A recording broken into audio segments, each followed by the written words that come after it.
Welcome, learners. Are you ready for today's lesson in simple English?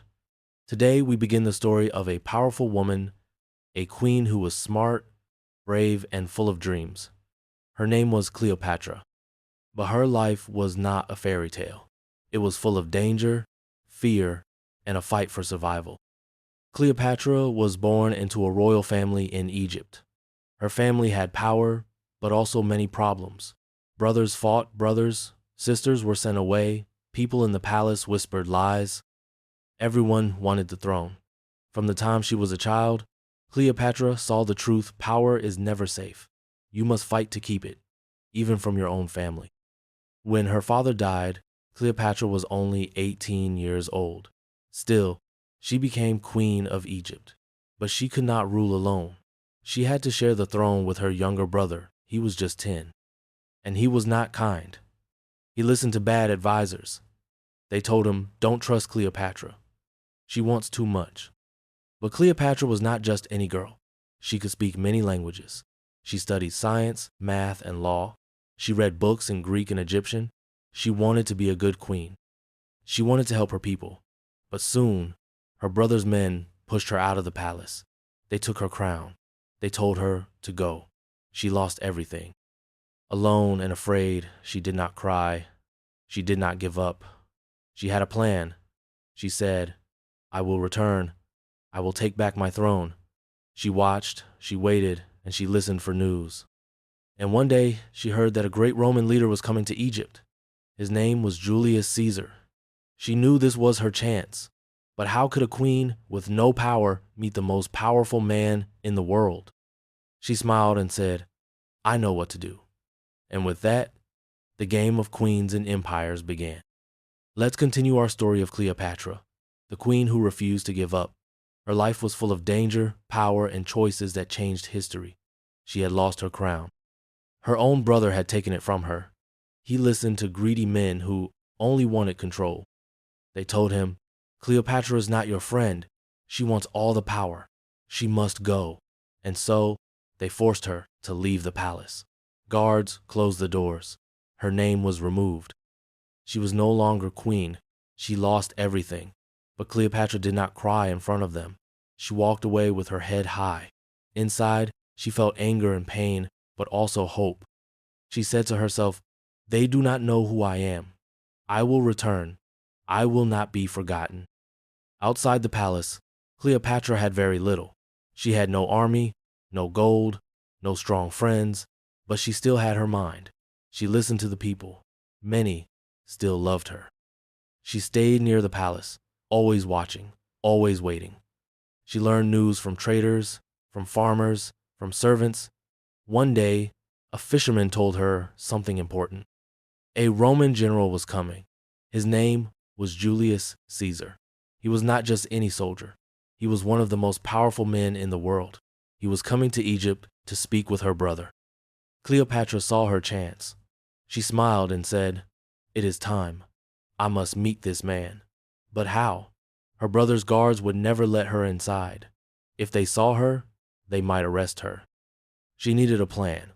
A big, bold, dangerous plan. And she had one. Late at night, Cleopatra called one loyal friend. She said, "Wrap me in a rug, carry me on your back, tell the guards it is a gift for Caesar." Her friend was afraid. "What if they open it?" he asked. Cleopatra looked him in the eye and said, "Then we both die. But if it works, Egypt will rise again." The next morning, her friend carried the heavy rug on his back. He walked past the guards. They looked at him but did not stop him. He said, "A gift for Caesar, from the palace." The guards nodded. They let him through. Inside the great hall, the rug was placed before Julius Caesar. He was sitting high on a golden chair. He looked at the gift. He gave a small smile. "What is this?" he asked. Then, right in front of him, the rug moved. It opened slowly, and out stepped a woman. Cleopatra stood tall. Her dress was torn, her hair was messy, but her eyes were strong. She looked straight at Caesar and said, "I am Cleopatra. I am the true queen of Egypt. I ask for your help." For a moment, the room was silent.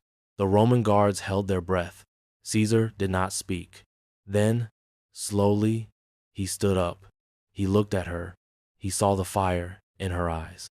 He saw a woman who had lost everything but was not afraid. He said softly, "You are brave. Sit. Speak." That moment changed everything. Cleopatra was back. She and Caesar spoke for hours. She told him her story, how she ruled, how she was betrayed, how she would make Egypt great again. Caesar listened. He believed her. He agreed to help her. That night, Cleopatra returned to the palace. This time, not in hiding. She walked beside Caesar. The guards stepped away. Her brother's men were shocked. The queen had returned. But this was only the beginning. Egypt was not safe yet, and Rome would not forget this woman so easily. The world was watching, and Cleopatra's fight for her future had only just begun. Cleopatra was back on her throne, but not alone. Julius Caesar now stood beside her. His words had power, and his army brought fear. Her brother and his men could not fight them. They tried to make plans. They tried to push Caesar away, but it was too late. Caesar had made his choice. He said, "Cleopatra is the true queen. She will rule Egypt." Her brother's advisors became angry. They did not want peace. They wanted control. They started a small war in the city. Fires burned. People ran. Soldiers fought in the streets. It was chaos. Cleopatra stayed hidden, but she listened for news. One day, the news came her brother had drowned in the river. No one knew if he fell or was pushed, but he was gone. Cleopatra closed her eyes. She whispered, "It is over." And in that moment, Egypt had one queen again. After the war, the city was quiet. Caesar helped Cleopatra stay in power. He gave her protection. She gave him her trust. Together, they walked through the palace. She showed him the gardens, the temples, the Nile. Caesar watched the people. He said, "Egypt is beautiful, and so are you." Cleopatra smiled. They were different, Roman and Egyptian, but they began to love each other. It was a strange love, but a strong one. Cleopatra felt safe again. For the first time in many years, she felt peace. Then something even greater happened. Cleopatra had a son.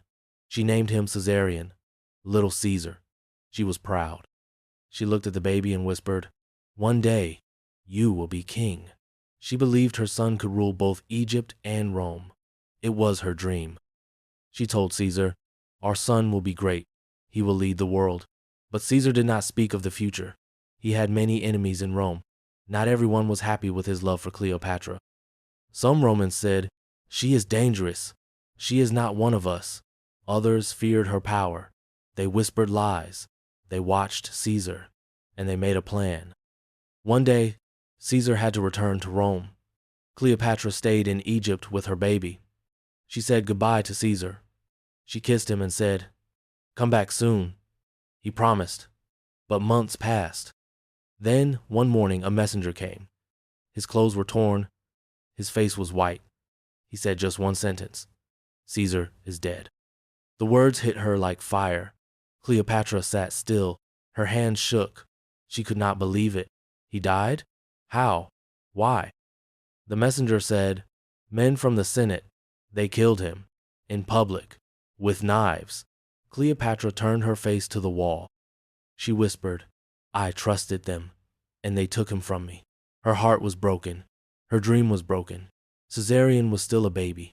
He would grow up without his father. Rome was lost to her now. There would be no empire, no great future together. Still, Cleopatra stood tall. She looked at her son. She wiped her tears and said, "You are still my hope. I will protect you. I will protect Egypt." But deep inside, she felt fear again. Without Caesar, her power was weak.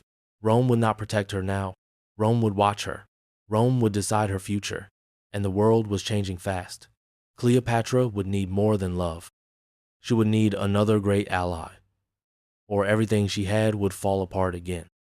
The news of Caesar's death shook Cleopatra's world.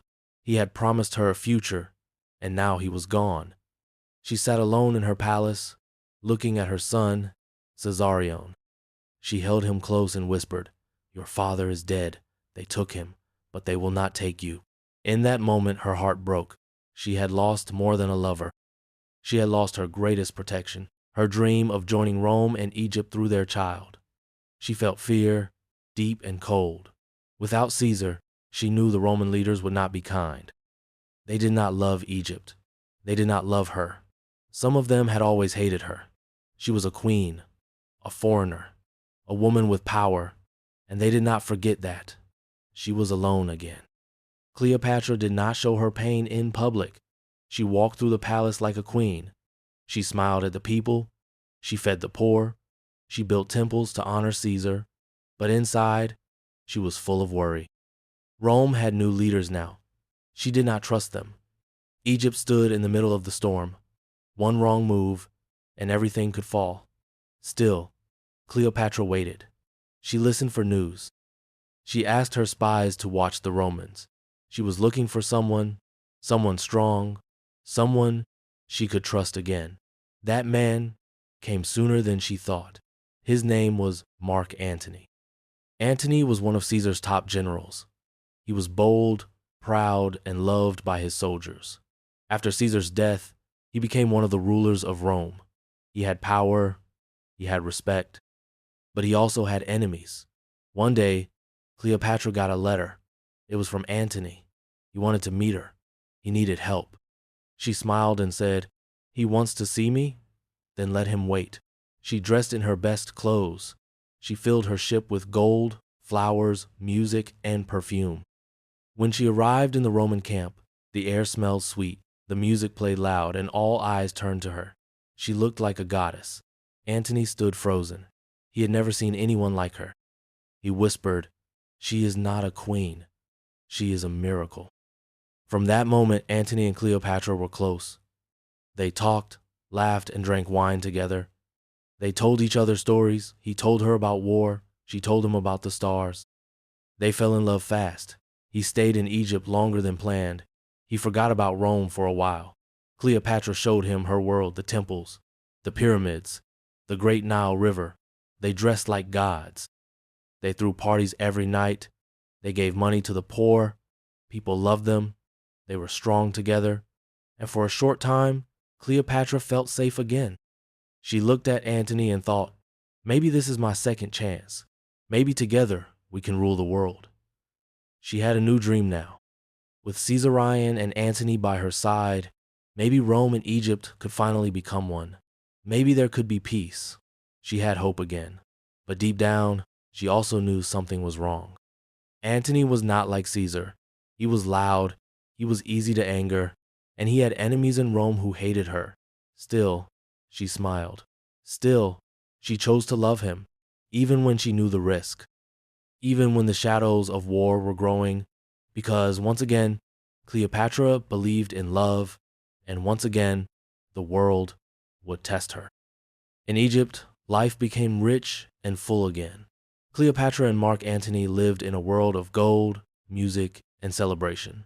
Every day, servants brought fruits and sweet wine. Flowers filled the rooms. They wore fine clothes made of silk and gold. People called them the sun and moon of Egypt. They ruled with joy. They gave food to the poor and helped build temples. They believed they were untouchable, like gods walking among men. Antony forgot about Rome. He laughed more. He stayed longer. Cleopatra looked at him and thought, this is my future. With him, I am strong. With him, I am safe. But far away, in the city of Rome, people were talking. They were not happy. They said, Antony has forgotten who he is. He loves a queen more than his own land. The Roman people grew angry. They watched another man rise in power. His name was Octavian. He was young, smart, and cold. He was Caesar's adopted son, and now he wanted to rule Rome alone. He saw Antony and Cleopatra as a threat. He said to the Senate, they are not loyal. They are building their own kingdom. Many believed him. They started to fear Egypt. They feared Cleopatra. They feared what could happen next.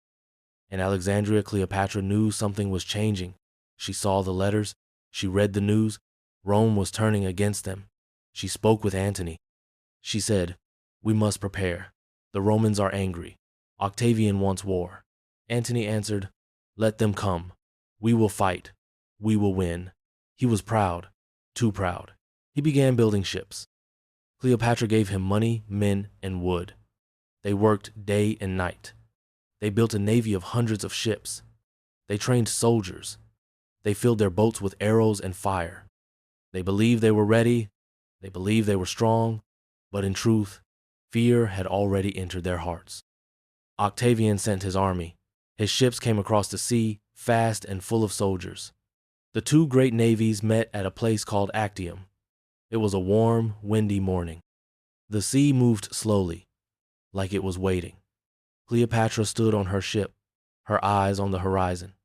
Antony stood beside her, full of pride. He said, today we show them who we are. The battle began. Arrows flew through the air. The sea turned rough. The ships crashed. Men shouted. Smoke rose like dark clouds. Cleopatra saw Roman ships moving fast, too fast. Their navy was stronger, better trained. Her ships started to burn. Her heart beat faster. She looked at Antony, but he was busy shouting orders. She had to make a choice. In that moment of panic, Cleopatra turned her ship away from the fight. She told her sailors, we must go now. Some say she was afraid. Others say she had another plan. But one thing is sure, when Antony saw her ship leave, he followed her. He left his men. He left the battle. That was the turning point. That was the moment they lost. The Battle of Actium was over. Octavian had won. His ships floated on the sea like kings. Egypt had lost its shield. Antony and Cleopatra had lost their power. The dream of ruling together was broken. As they sailed back to Alexandria in silence, Cleopatra sat alone. Her eyes were dark. She whispered to herself, it is beginning, the fall of everything we built. And deep in her heart, she knew the end was near. The sea was quiet after the battle. The sails were torn. The soldiers were tired. Antony and Cleopatra returned to Egypt in silence. No music, no cheering, only the sound of water and the soft wind. Cleopatra stood at the edge of her ship, looking out at the gray sky. She held the side of the boat and whispered, we lost everything. She did not cry. Not yet. But her heart was heavy. She had seen the dream fall apart with her own eyes. Back in Alexandria, the city was different. People looked down when she passed. They whispered in fear. The markets were quiet. The temples were cold. News of the battle had already arrived. Everyone knew. They had failed. Egypt was no longer safe. Antony locked himself in his room. He did not speak to anyone. He looked in the mirror and saw shame. His soldiers had trusted him. He had left them. He could not forget that moment. He walked in circles. He broke his sword. He said, I followed love, and I left my honor behind. Cleopatra tried to comfort him. She brought him food. She sent musicians, but nothing worked. He was lost in his thoughts, and outside the city, Octavian's army was coming. One morning, Cleopatra went to the top of her tower. She saw dust in the distance, horses, flags, marching men. Octavian had arrived. The city gates were closed. The people stayed in their homes. The palace guards stood ready, but there was no hope. Everyone knew it. The end was near. Inside the palace, Cleopatra made a choice. She sent a servant with a message to Octavian. She said, let us talk. I will not fight. I will not run. Let us speak as rulers. Octavian read the message, but did not answer right away. He was calm. He said, tell her to wait. That night, Cleopatra did something dangerous. She wanted to see if Antony still loved her. She wanted to know what he would do if he believed she was gone. She told her servants to dress a room like a tomb. They placed candles. They made everything quiet. Then she sent another message, this time to Antony. The message said, the queen is dead. When Antony read those words, his world broke. He stood still. Then he sat down slowly. He could not breathe. He said, no, no, this cannot be. He looked at his sword. He picked it up. His hands were shaking. If she is gone, he whispered, then I must follow her. He took the sword and fell on it. He refused to live without her. But the message had been false. Cleopatra was not dead. When she heard what Antony had done, she ran to him. She found him bleeding, still alive, but weak. She cried out, "Why? Why did you do this?" He looked at her, eyes soft, and whispered, "I thought you had left me." She held him close. Her dress was covered in red. She said, "I am here. I never left." He smiled just once, and then he died in her arms. Cleopatra's heart was broken.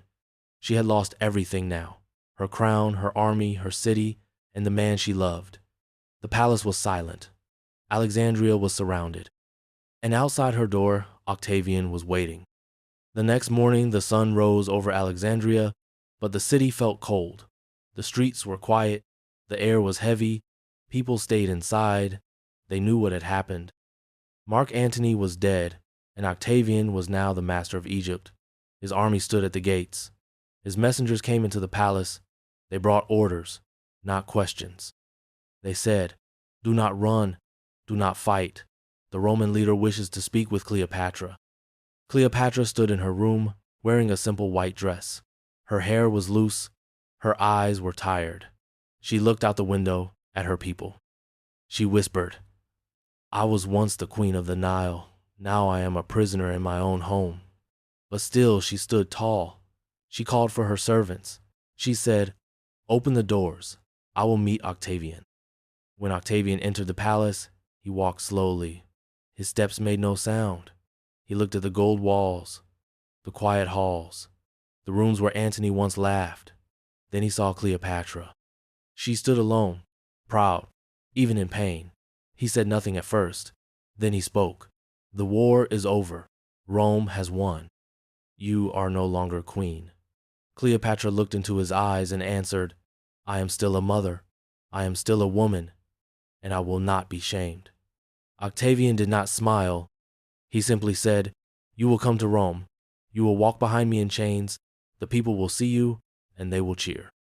Those words cut deep. Cleopatra's hands shook. Her heart filled with fear and anger. She had lived as a goddess. She had ruled as a queen. She could not walk in chains through the streets of Rome. She could not let her people see her like that. That night, she went to her son Caesarion. She held his hand. She kissed his face. She said, "You are my joy. You are all I have left." She knew Octavian would never let him live. He was the last blood of Caesar, and that made him a threat. Cleopatra made a decision.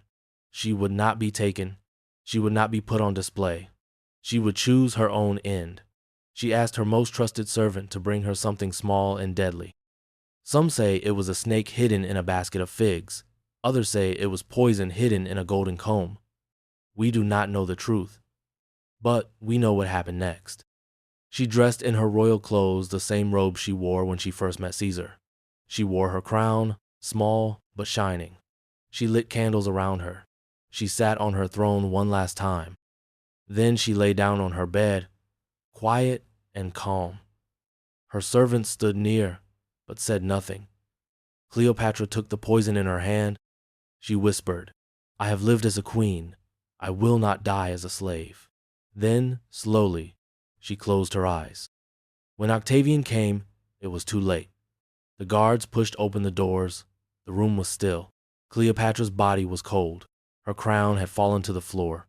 Her hands were folded. The Queen of Egypt was gone. The last ruler of her family, the last pharaoh, had made her final choice. She would not be part of Octavian's show. She would not walk in chains.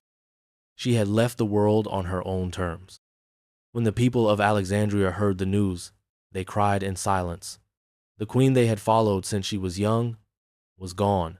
Cleopatra was not just their ruler. She was their symbol of strength. She had walked through fire, faced enemies, lost everything, and still stood tall until the very end. Now, the palace was quiet. The Nile moved slowly. The temples stood still. Egypt had lost its queen. Octavian walked through the palace halls. He looked at the gold, the art, the jewels, but nothing impressed him. He had not wanted Cleopatra dead. He had wanted her alive, walking behind his chariot in Rome. He had wanted the Roman people to cheer as she bowed her head in shame. But now she had escaped him. She had made her own end. He looked at her body one last time. He said nothing. Then he turned and walked away. He had won the war, but he had lost the show. Now Octavian turned to the next problem. Caesarion. The boy was still alive. He was the son of Julius Caesar. That made him special. That made him dangerous. Octavian could not allow another Caesar to rise. He sent his men with a message. Find him. Bring him to me.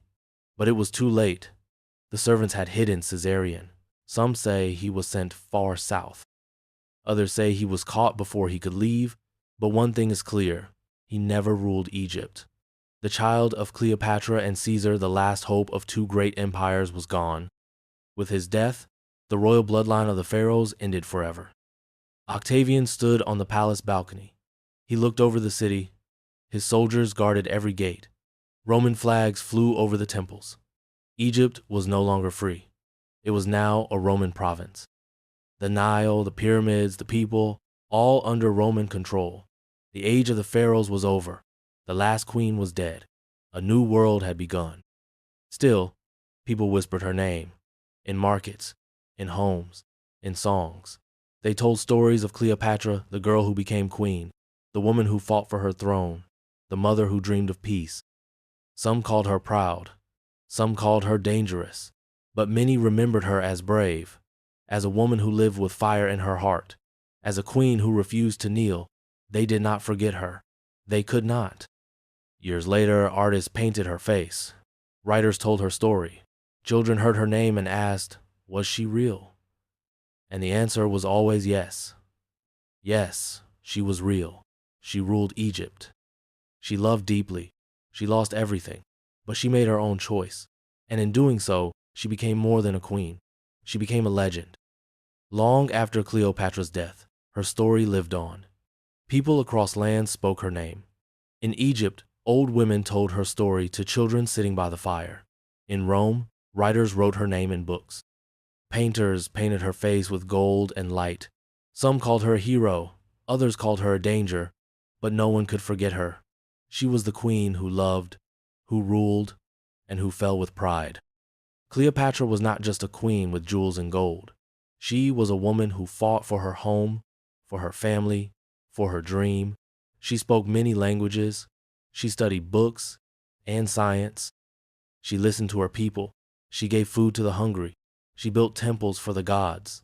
She sat with kings, but she never forgot her land. Egypt was her soul.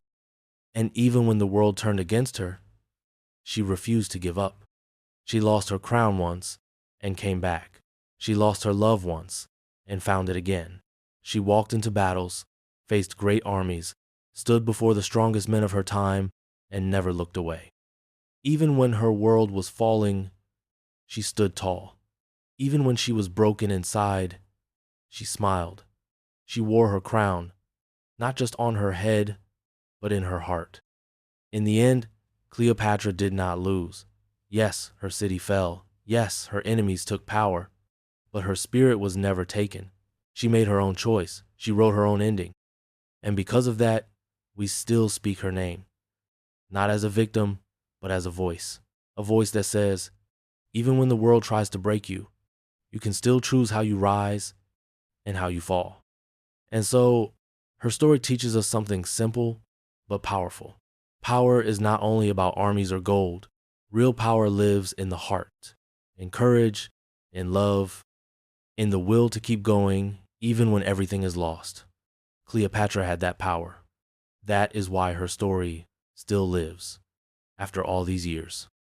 When you feel small, when you feel weak, when you feel the world has closed its doors, remember Cleopatra. Remember that she was once pushed out of her own palace, that she once stood alone, that she once faced an empire, and still she did not bow. Cleopatra's life was full of light and shadow. It was full of joy and pain, but most of all, it was full of choice. She chose to rule. She chose to love. She chose to fall with her crown still shining. And now, across the world, her story continues not in gold, not in stone, but in words, in hearts, in memory. The queen is gone, but the legend remains.